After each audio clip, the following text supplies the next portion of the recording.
And we are live. Hello, a big giant hello to Ruth Spiro somewhere near Chicago, Illinois. Good morning. Hello. How are you? Good afternoon in Israel. Okay. Good It's a afternoon. it's a great pleasure to have you on the show today. You are a wonderful person. I met you in person. We shared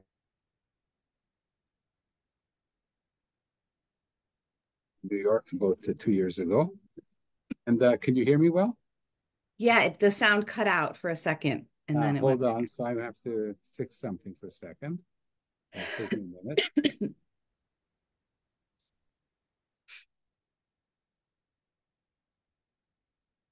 Oh, Ruth, say hello. Hello. You're not connected. Hello. 1 second. Okay. Yeah, these technical things.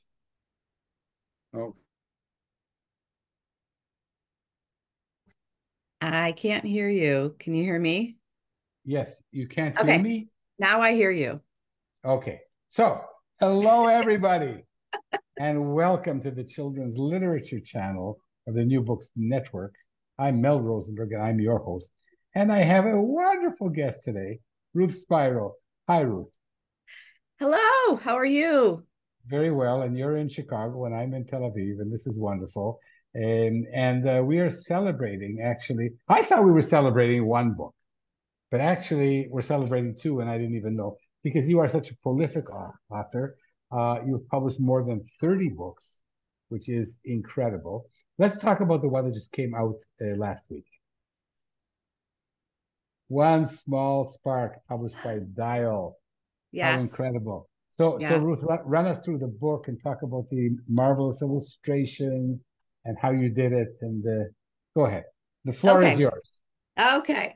So this is a book that I have been a book and a topic I've been thinking about for a long time. And it took me a while to figure out how exactly I wanted to present it. And it's about, it's based on, I'll say, the concept of Tikkun Olam, which is loosely translated to repairing the world. And I think in many circles it has become synonymous with doing good deeds or made doing mitzvahs, but it's much more than that.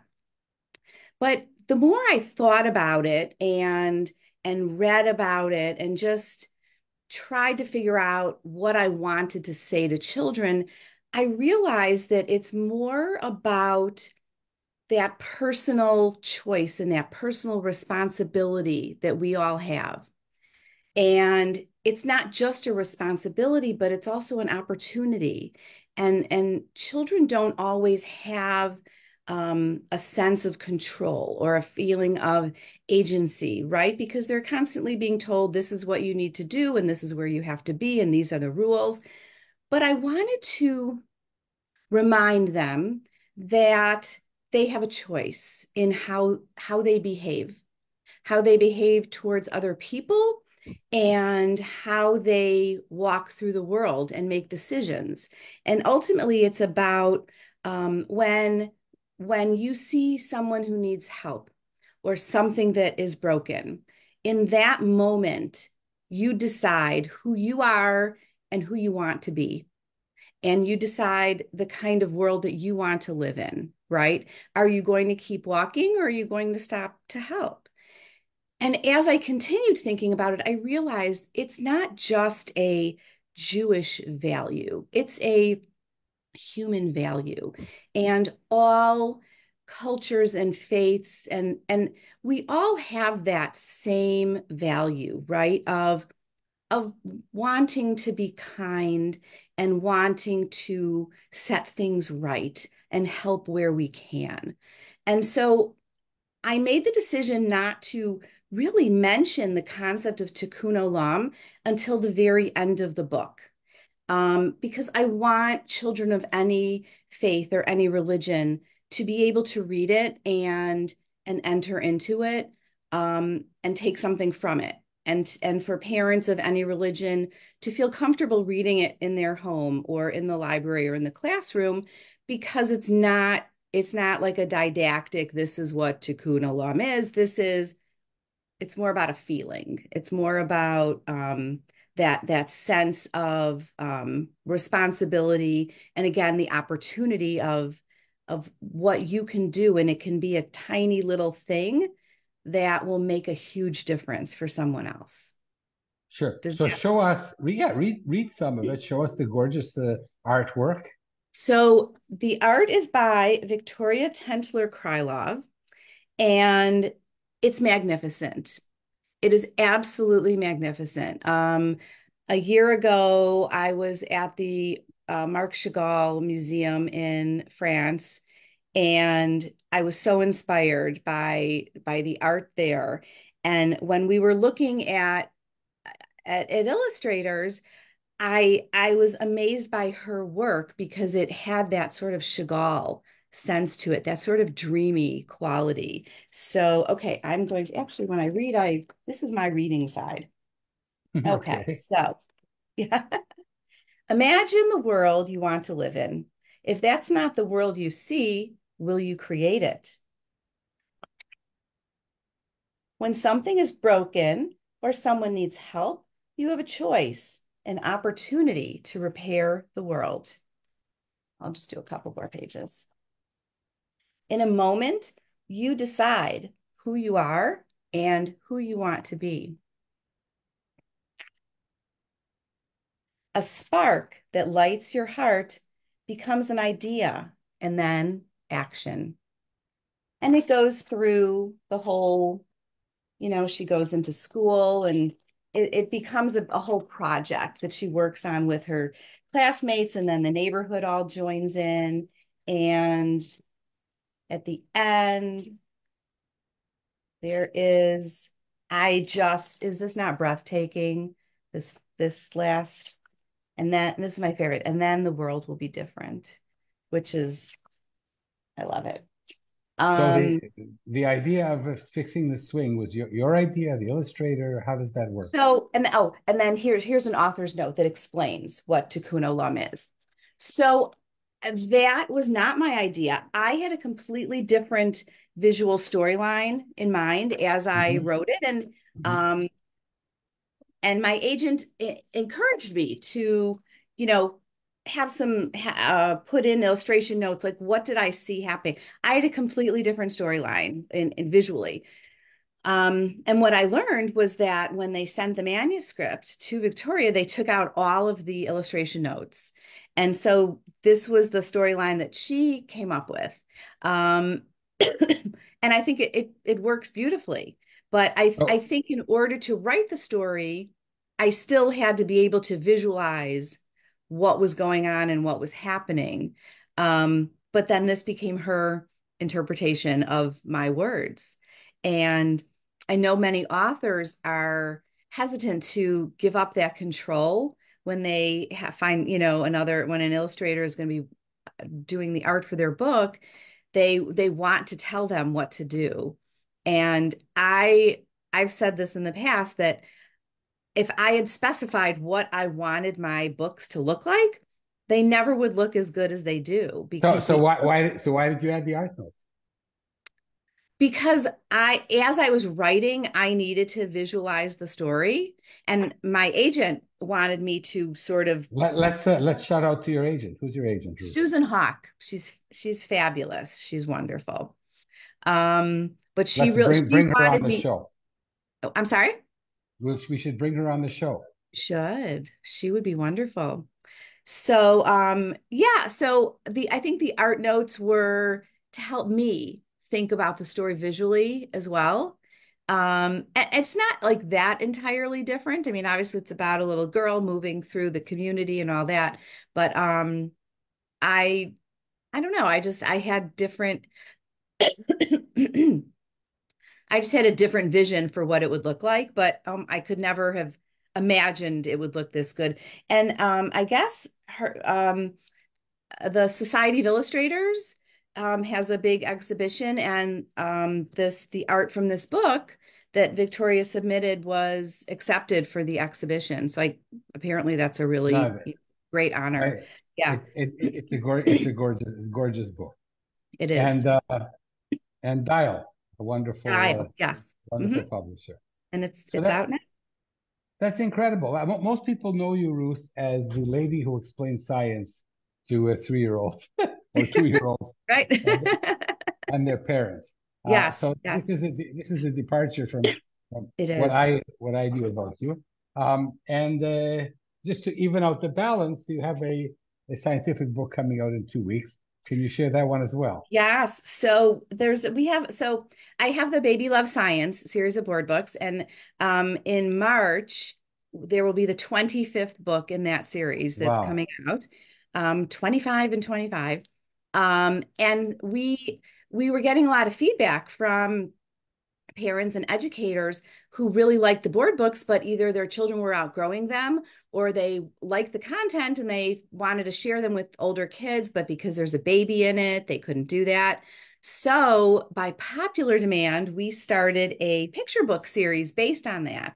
So, the first one that came out is How to Explain Coding to a Grown-Up, which is a early elementary version of the Baby Loves Coding book.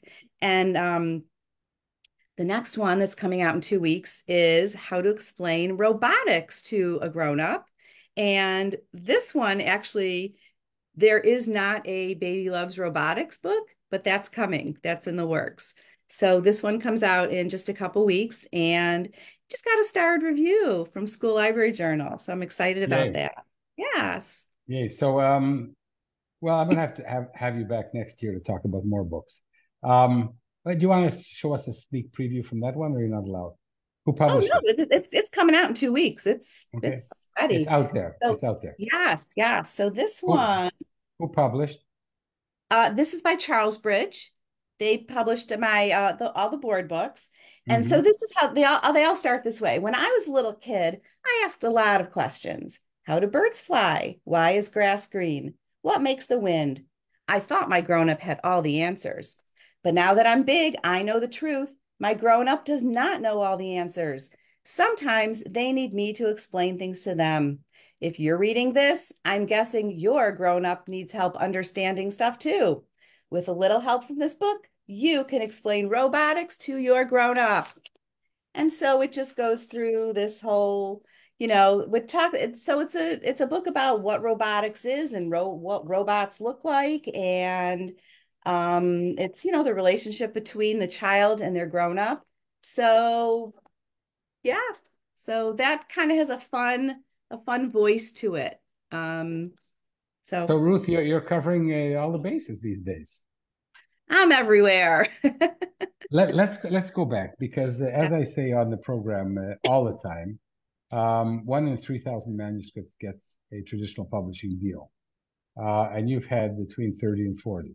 So what we want to understand today, as best we can, is Mhm. Ruth Spiro, how you reached this incredible pinnacle. Tell us about it. Give us some insight. So Okay, let's so start with Baby Ruth. Babe Ruth. well, so when I was a kid, I was not one of those kids who said, I always want to be an author when I grow up. I didn't even know that was a job that a person could do, Did you right? want to be a scientist? No, no, I actually I was in advertising. I started out in advertising. But the interesting thing, and I wasn't even a copywriter, but in order to, in college, you have to take a copywriting class. And the interesting thing is that you learn to like write tight, right? You have to use as few words as possible and use very short, succinct sentences. And I really think that that helped me in writing picture books because you can't, there can't be anything extra or excess. It all has to be exactly perfect. So I didn't start writing for children until I have two daughters that are um in their 20s now, but when they were little I was staying home with them, and after a couple of years I was like, I need something to do like for myself. And so I on a whim signed up for a class in writing for children that was taught by the wonderful Carolyn Crimmy. And I just discovered that I enjoyed it. And she connected me with a critique group. And that was back like around in 2000 or 2001. So it was quite a while ago. And my first sale was very unusual. I had a book. How did you find an agent? How did you, yeah, tell us how you broke in. So here's how it went. I wrote a manuscript and it was called Lester Fizz Bubblegum Artist, about a boy who blows bubbles in the shape of art. And I attended my first SCBWI conference in New York or in LA and had a manuscript critique. And it was with an author who at the time only had one book out, but then I learned she had like 10 more in the pipeline. And so at the end of the critique, I said, well, what do you suggest I do with this? And she said, well, you can send this to my editor and use my name. And her editor ended up being Stephanie Owens-Lurie, who was the publisher of Dutton Children's Books. So after about a year of back and forth, I ended up selling that manuscript. So it was sold to the first editor who read it, and it was my first manuscript that I ever submitted. Very unusual, and don't throw things at your screen, please. Um, but but it took 5 years to come out because it was originally assigned to one illustrator and it just was not working out. And so they had to terminate her contract and then literally go back to the drawing board. And it landed with Thor Wickstrom, who again did a phenomenal job with it. Okay. Happy, happy, happy, great. I have a book out. 10 years later, I still had not sold another book. And Wow. I've Well, been, and the first book you sold was without an agent. was without an agent. Yes. 10 years passed So, and without an agent and without selling a book. correct, correct. That's like the boring stuff in the middle where I was writing and submitting and getting rejections and going to conferences and working, working, working. And I was doing some freelance writing for magazines, but I couldn't sell a book. So I decided that I wanted to approach it like a business. I have an MBA. I like to do things in a very business-like fashion. So I said, and one of those series that I had been submitting was the baby love science concept. And I kept getting, Do you remember where you got this idea? Oops. Do you remember where you got Yes, the I idea? can tell you exactly where I got this idea. So in 2010, there was an article in the New York Times that was about how picture book sales were down because parents were bypassing picture books in favor of what they thought was more sophisticated reading material. So they were reading their kids, Harry Potter and all this other. And, we know that picture books are important developmentally for children, and that's a whole different interview episode. But I was with some writing friends and I said, what do these people want? These parents like quantum physics for babies? And when I said it, it was a joke. But the more I thought about it, I was like, well, could I make this work? Could I write a book or a series of books um, about a very high level concept, but distilling it down to something that a small child could understand? I'm guessing that here, being Mhm. a scientist would be to your detriment because Yes. I've looked at some of your books. They're wonderful. I couldn't do that. I couldn't distill science to a 3-year-old, and you can. Well, there's that concept. It's called the curse of knowledge. So when you know a lot about something, you don't know what other people don't know. So, and that's why this whole field of science communication has developed, right? There's a whole Mhm. institute at Stony Brook, the Alan Alda Science Communication Center, that teaches scientists how to communicate about their work and about their research. And so, Incredible. So, yes, so what's this? So Ruth, I took you out of orbit. So 10 years after not selling anything, you have this idea, baby loves science. And yes. And I was sending it out and sending it out, and I was getting really good rejections. One of them I replied back to the editor, and I was like, "Well, can I blurb you when I do sell?" They're like, "I'm sure you're going to sell this, but I can't take a chance, or it's not like what we do normally." So I said to myself, okay, I'm going to take a different approach. And I knew I wanted to get an agent because the whole submission process was just it was taking up more time than my actual writing. So I said, I am not going to submit anything for the next year.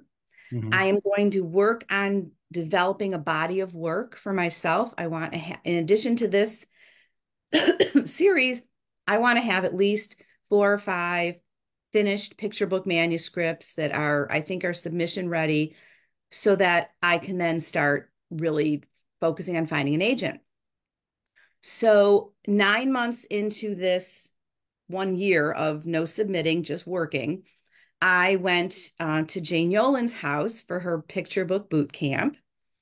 And while I was at her house, I had an email from an editor at Charlesbridge. And at first I was thinking, I don't want bad news. I'm at Jane Yolen's house. I'm with all these wonderful people. I don't want, because I was thinking it was just a rejection for something I had sent out. So, like, for 2 days, I didn't even open the email. And then one night, this is absolutely true. One night, I was sitting in my bed at her room in one of the rooms in her house working on something, and there was this like dormer window that you could see outside, and I could see the moon, right? The And owl moon. You it can was see the the owl owl moon. moon, which Yeah. right by the woods where, this was taking place. And I said, you know what? I don't care. Nothing's going to get me down now.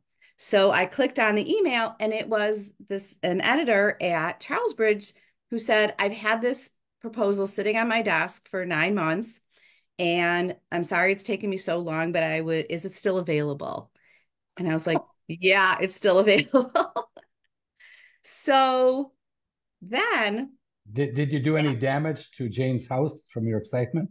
no, but I was able to, share. I pulled her into I was like, what do I do? What do I do? But this happens. So you don't really celebrate that much because that happens all the time where a book will go to manuscript will go to acquisitions and then it just Mhm. doesn't sell. So it's sort of a reserved excitement. Um, Okay.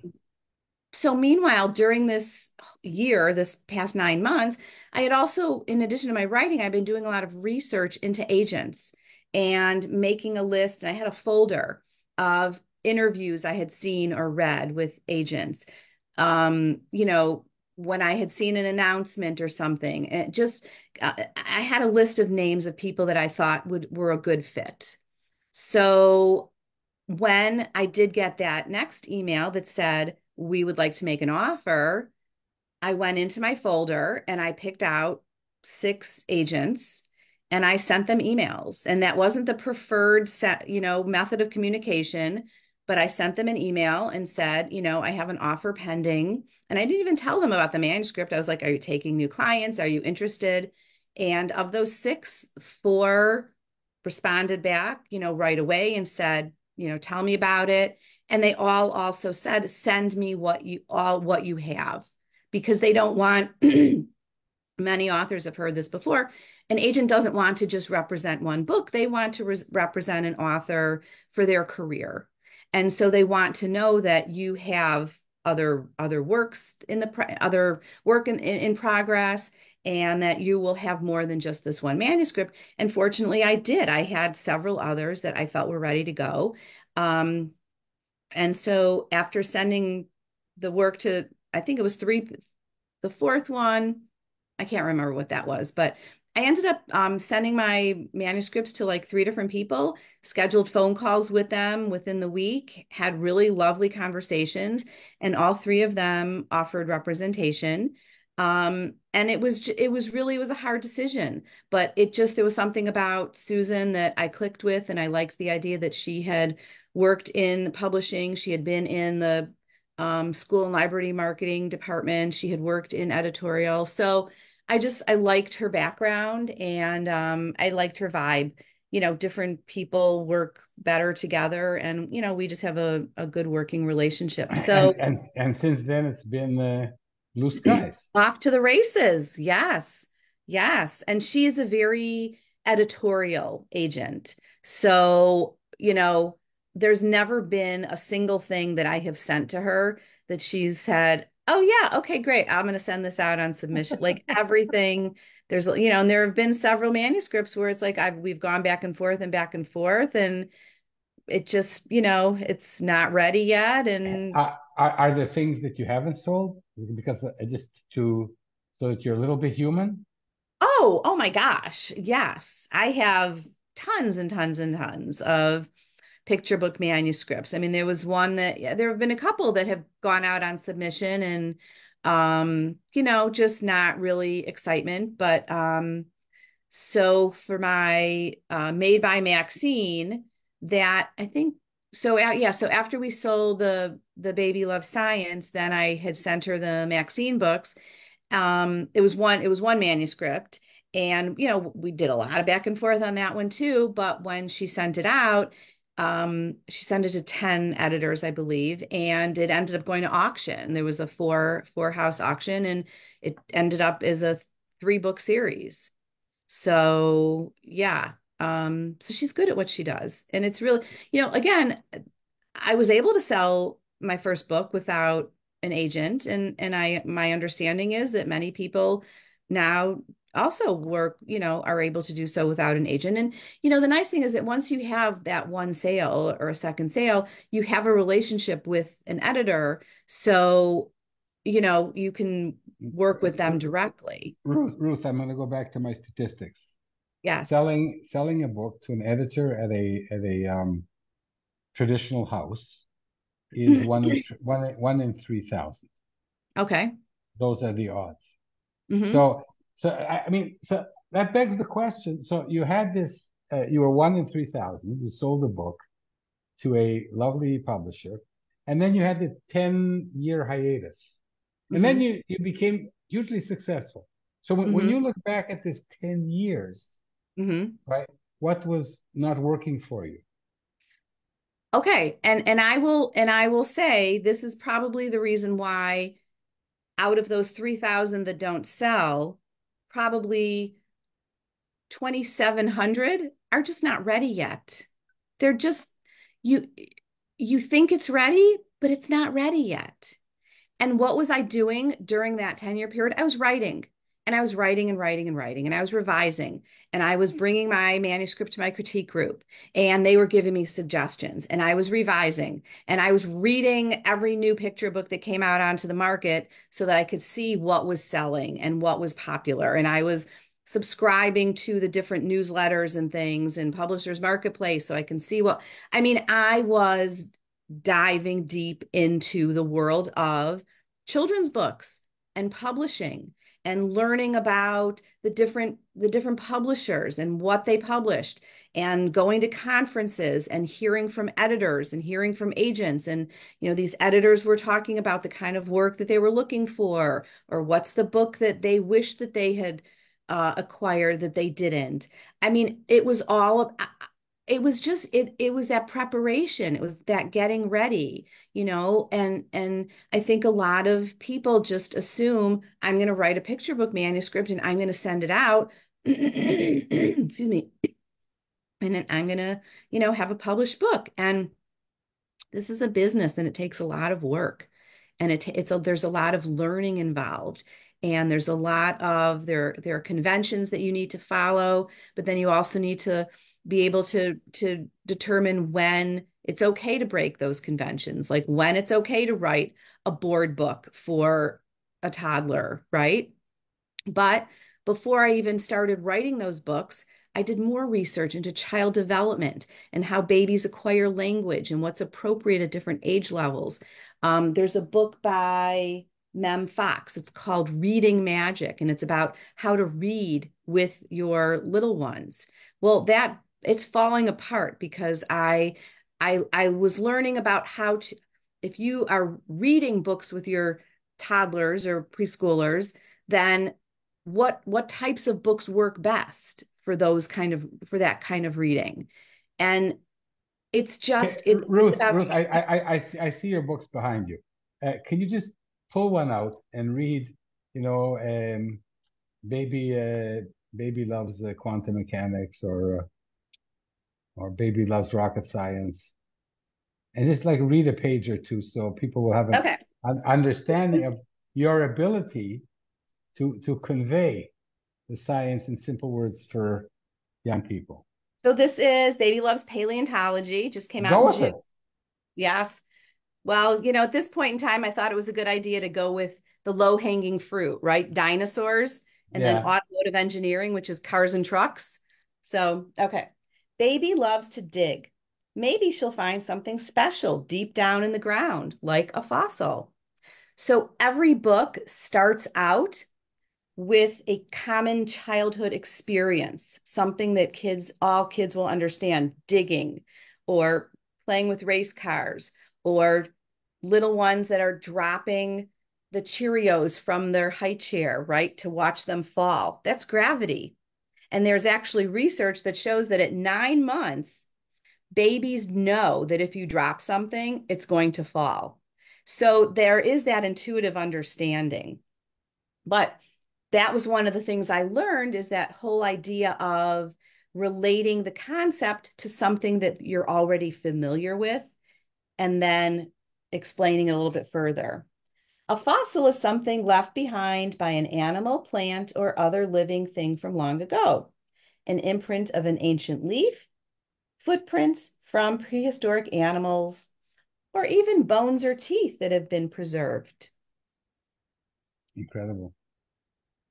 This one is probably a little bit more elevated than some of the Yeah. others are a little bit more basic. Ruth, and this is flying in convention as regarding board books because this is not for a 2-year-old. It's not an 80-word book, Correct. and you don't care. You've done your research, and you're going to Yes. be Ruth Spiro. Yes, exactly. So the first couple of ones that I did were simpler. Aerospace engineering, it's about how a bird flies, and quarks, which is about particle physics, right?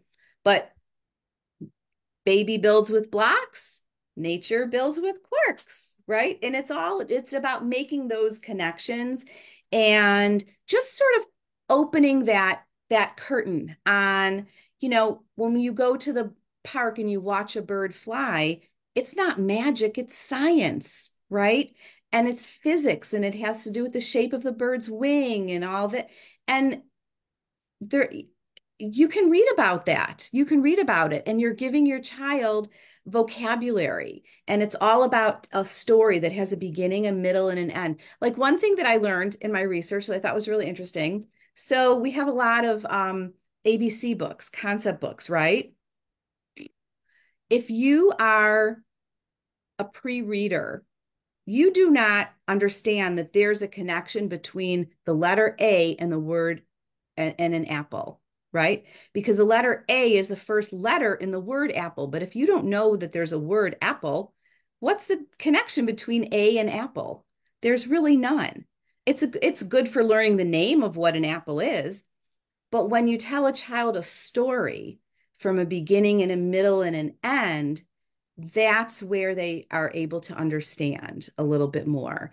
And really, is a toddler going to understand paleontology? No, but they're going to see the dinosaurs and they're going to see this baby digging in the sand, which they do understand. And you can point out footprints and let's go outside. Maybe we can make some footprints in the mud or in the sand. And all kids love to dig down and see what's down below the surface. And um, you look at babies wearing a hat, and there's so many things, seashells and fossils and different kinds of, and birds are dinosaurs. Did you know that?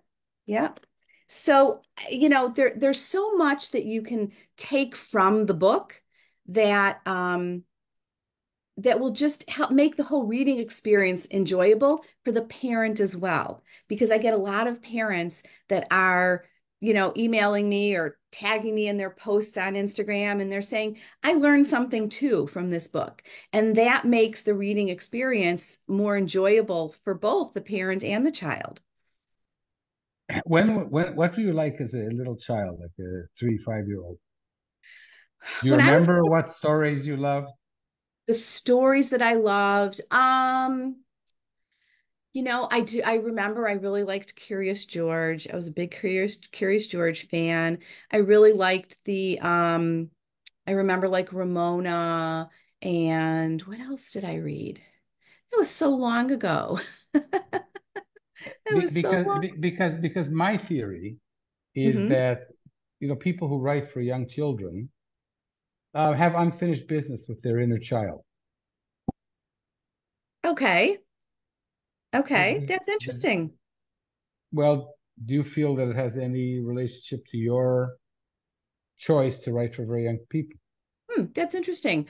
Um, I know. So when I was young, I remember going pretty much weekly to the library with my mother, and we would check out a big stack of books and bring them home. So I know we did a lot of reading together.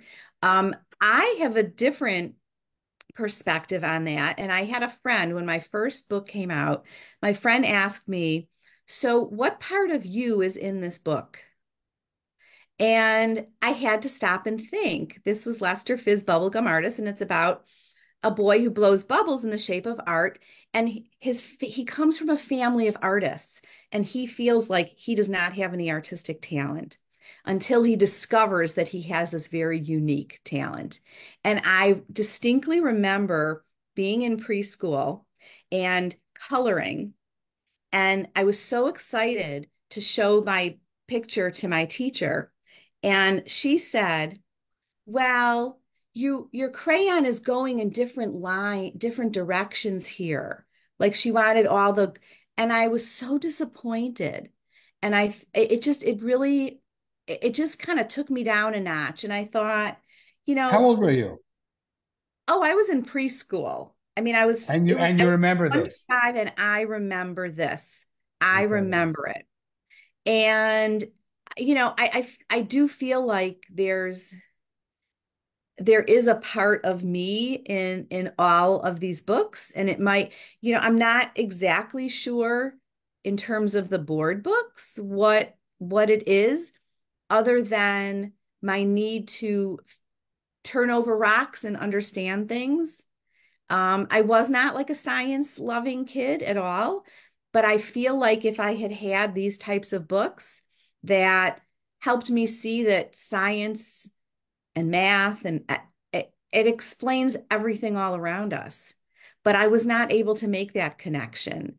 I didn't like going to my science classes. I didn't like doing because it didn't feel relevant to me. And it was all about Well, memorizing Ruth, this formulas. is your own personal tikkun olam. Yes, yes, it is. And I have, Is to make what was difficult and painful for you mhm. accessible to younger people. We have a breakthrough, Mel. We've just had I a don't know. breakthrough. I don't know. Yes. One small spark. Yeah, you're right. That makes perfect sense. Yeah, That actually, makes a lot of sense. so we're on a roll. This is a perfect place to start to wind up because it kind of explains you and your body of art, which is incredible. And it's the connection between, I think, between Ruth trying to explain to herself concepts and ideas um, that she struggled with, and now she wants to make the world a bit better or much better by explaining these concepts to other very young people. So yeah, we have to Send me your stop bill. there. Yeah. Send me your bill. So let's shout out about your brand new book, the incredible Tikkun Olam book. Hold it up again. Where is the illustrator from? She's marvelous. I believe she's Russian, but she lives in New York, or Um, or yes, outside of New York. Incredible. And just a last question I'm going to ask you today. Yes. Definitely have to have you back next year. Is you said at the outset that you had a say in choosing the illustrator. That's very rare. Usually authors are not asked who they want to illustrate their books. What's Um, that all about, Ruth? yeah, but so I don't know how it works with others. Normally the way we do it is my editor will say, "Do you have anybody in mind?" and I may send a list of a few. And then they will also send me a list of 3 or 4 people that they are, well, it's different. One editor sends one at a time, and another one sends like maybe 3 or 4. And Susan and I will look at their portfolios online and other books that they've done, and kind of order, 1, 2, 3, not like in quality, but just this is how I envision the book to be. But then there's a whole, you know, you may have a preferred illustrator, but they are not available. Maybe they're working on something else at the time, and you'll have to wait 2 or 3 years. And for some people, they will wait 2 or 3 years because they want a specific person. Yeah, it was just how it all kind of came together. But I do get some choice. And one thing I will also say, and this I think isn't so, Irene Chan has been the illustrator for all of these books, and she has decided to move on to other projects. And so we had a search for, because there are 2 more of these books coming out that are not illustrated by Irene Chan. And so it's sort of a little bit of a refresh, and it looks a little bit different, but still maintains the same sort of aesthetic. But I can understand. I don't think when she signed up to do the first 2 of these books that she thought she'd be doing 24 of them, and that it would include having to, like, do scientific illustrations of what the eyeball looks like and what the inner ear looks like, and, really complex ideas.